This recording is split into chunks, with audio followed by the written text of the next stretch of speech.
Imagine standing on a balcony high above a city that does not love you.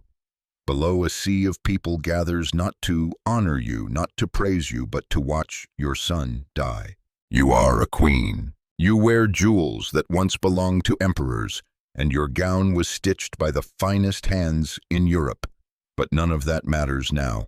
Today you are just a mother, and today they've chained your son like a criminal and dragged him through the streets like an animal. And they've told you no, ordered you to watch.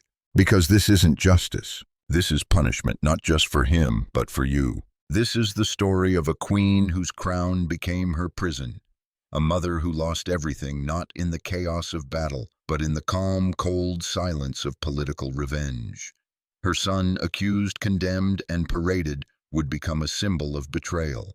But behind the headlines, behind the verdict, there was something far more horrifying. A woman forced to stand still as her bloodline was extinguished in front of a cheering crowd. This wasn't an accident of history.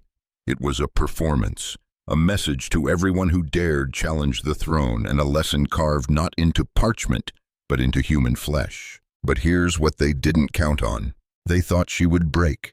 That grief would silence her. That shame would erase her name from history.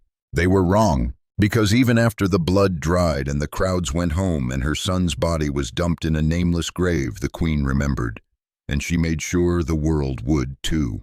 This is not just the tale of a royal execution. It is the anatomy of a cruelty so profound it echoes through centuries. And it begins with a mother who was not allowed to look away. To understand why this queen was forced to witness her son's death, you have to understand the one thing that every throne in medieval Europe feared more than invasion legacy without loyalty. Her son was born not just of royal blood, but of contested blood. His very existence was political.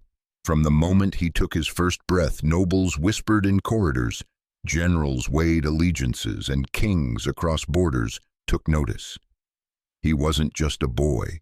He was a symbol of hope for some, of danger for others. In a time when crowns changed hands through marriage, assassination, and manipulation, the birth of one child could shift the balance of an empire. And this child, he was born at the center of that storm. At first, the queen believed her love for her son could shield him from politics, that the name she gave him, the education she oversaw, the alliances she forged, could somehow armor him against what awaited. But queens, even mothers, even empresses, do not control history. And in courts made of daggers and lies, affection is a weakness, compassion is leverage, blood is currency. Her son grew into a young man, fierce, idealistic, perhaps too bold. He spoke of justice. He challenged old men in armor who called him ungrateful. He dared to imagine a future they did not design. And so they labeled him what all rulers fear, a traitor. His arrest was sudden. His trial was staged. The sentence was death. And not just death, but a death made to echo, to stain the stones of the city, to serve as an eternal warning. But the cruelty didn't end with him, because his mother was still alive.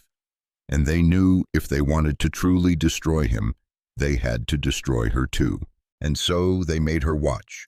What crime does it take for a young prince to be condemned to die in front of his own mother? Not theft, not murder, not war. His crime was far more dangerous. He was born at the wrong time with the wrong blood and the wrong kind of loyalty.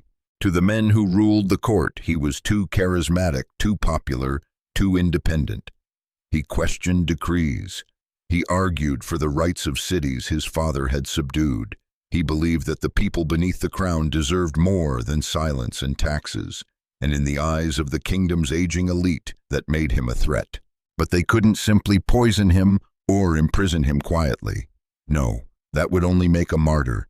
They needed something theatrical, something unforgettable. So they put him on trial. The charges were carefully constructed: sedition, conspiracy, blasphemy, treason. A flurry of accusations, each more exaggerated than the last. Witnesses were summoned under threat. Evidence was fabricated. The courtroom wasn't a place for truth, it was a stage, and the verdict had already been written. Guilty. The sentence: death by public execution.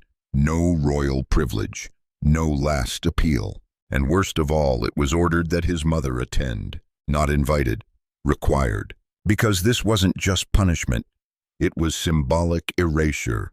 A queen forced to watch her only son die, that wasn't justice, it was theater for power. It was a message carved into her soul, designed to echo far beyond the courtyard. They wanted the people to see her face, to see her eyes as her son was stripped of his title, his dignity, his life. Because if a queen couldn't protect her own blood, then no one else dared question the throne. But while they wanted fear, they didn't anticipate memory. Because sometimes the more painfully you destroy a life, the louder its story screams across history. They came for him at dawn. No horns, no ceremony, just boots on stone and torches flickering in the half-light. The queen had begged for one more day, one more hour. But mercy doesn't belong to politics, and kings do not negotiate with grief. From her window she saw them lead him away. He didn't cry. He didn't plead. He walked with the kind of posture only sons of queens are taught to wear. But even from a distance she saw it, the stiffness in his shoulders, the way his hands trembled ever so slightly as they were bound in chains. And then he turned, just once. A glance, a look over the shoulder through soldiers and shadows, not of fear, not of regret, but of goodbye. She would remember that look for the rest of her life. Not the screams, not the blood, not the final blow, but that look. Because that was the moment it became real. Not a rumor, not a ruling, not a political maneuver. Her son was going to die, and she was going to watch. In modern terms, we'd call this psychological torture. The deliberate, methodical breaking of a person without laying a single hand on them. They didn't need to bind the queen in chains. They had chained her heart. When they came to her chamber to escort her to the courtyard, she didn't resist. She didn't scream or collapse or beg. She walked silently, one foot in front of the other, her expression carved from marble, because she knew. Any sign of weakness, any outburst, any word too loud or too soft would be used against her. So she swallowed the scream. She stood beside the king's advisors, and she looked down on the scaffold where her child was being prepared to die, not as a queen, not even as a witness, but as a mother turned to stone. The execution ground was already crowded by the time she arrived.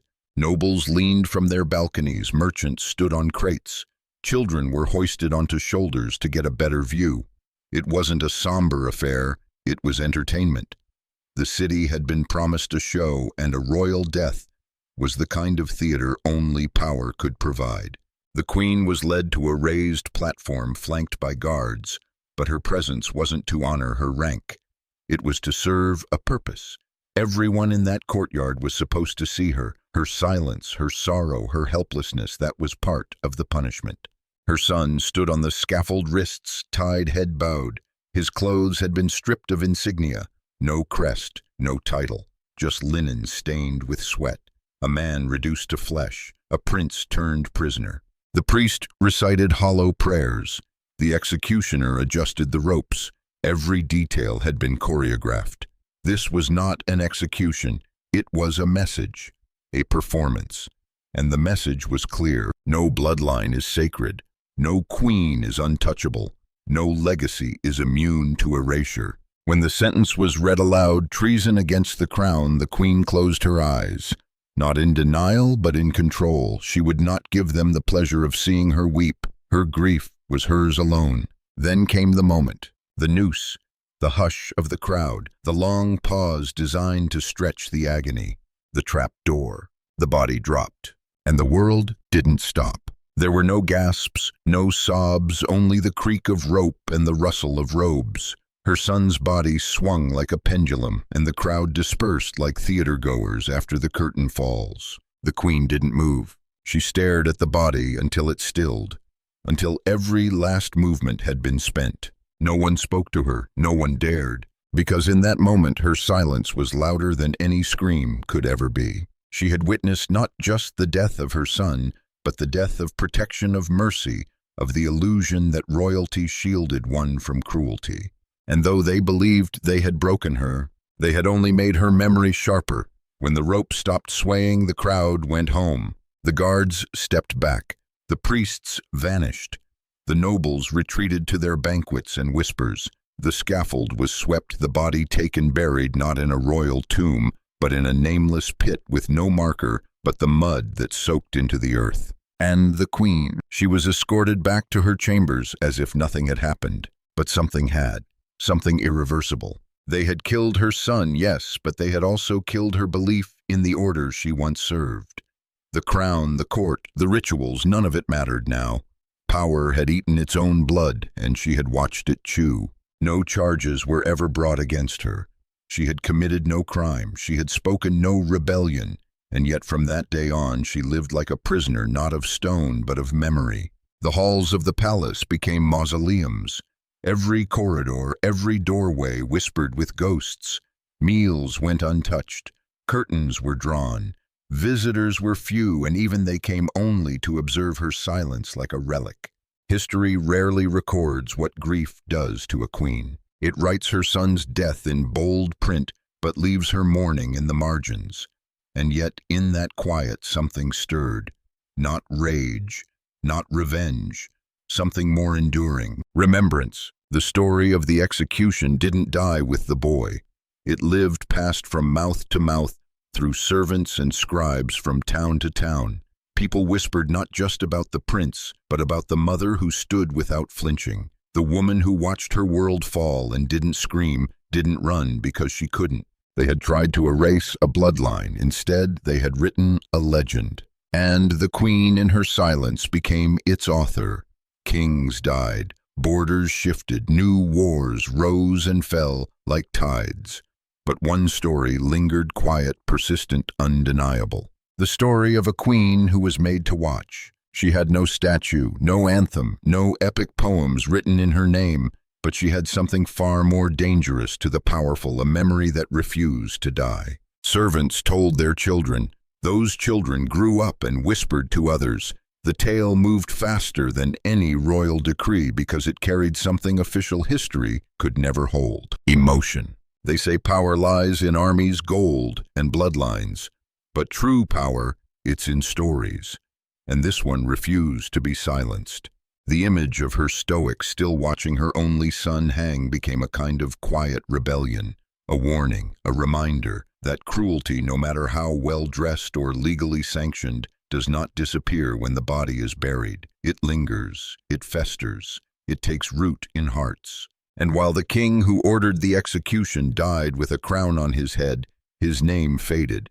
He was just another monarch on a list. But her, the mother, she became myth, the kind of myth that slips past laws and censorship, the kind that cannot be contained in stone or erased from scrolls, the kind that burns brighter each time someone tries to bury it. Because people forget policies, they forget treaties, but they never forget pain. Especially not the pain of a mother watching her child be destroyed not by enemies, but by the very hands that once promised to protect them both.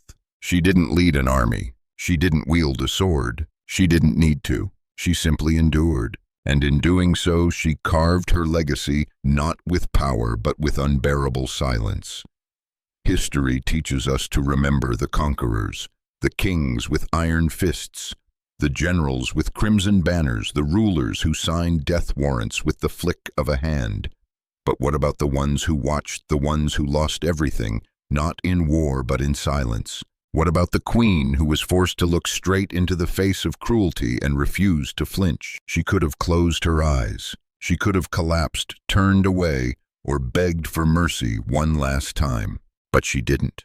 And that choice, that act of standing still while her son was stripped of everything, that is what history truly feared. Because grief is not weakness. Grief is memory with teeth. It clings, it circulates, it haunts. And long after the scaffold was taken down, long after the king's seal was cracked and his line forgotten, it was her silence that remained. A silence so loud it outlived the executioners. A silence that couldn't be controlled, edited, or hidden in royal archives. Centuries later, no one remembers the full list of accusations. But they remember the mother. And in that, the kingdom failed. They tried to destroy a future by killing a child. They tried to destroy a woman by forcing her to witness it. But all they did was create a story that no crown could ever erase. So, the next time you hear of justice rendered with spectacle of punishment disguised as policy, remember her not as a queen, but as a woman who was told to be silent, and whose silence still speaks. Because history belongs not only to those who speak, but to those who endure the unspeakable. And she endured everything.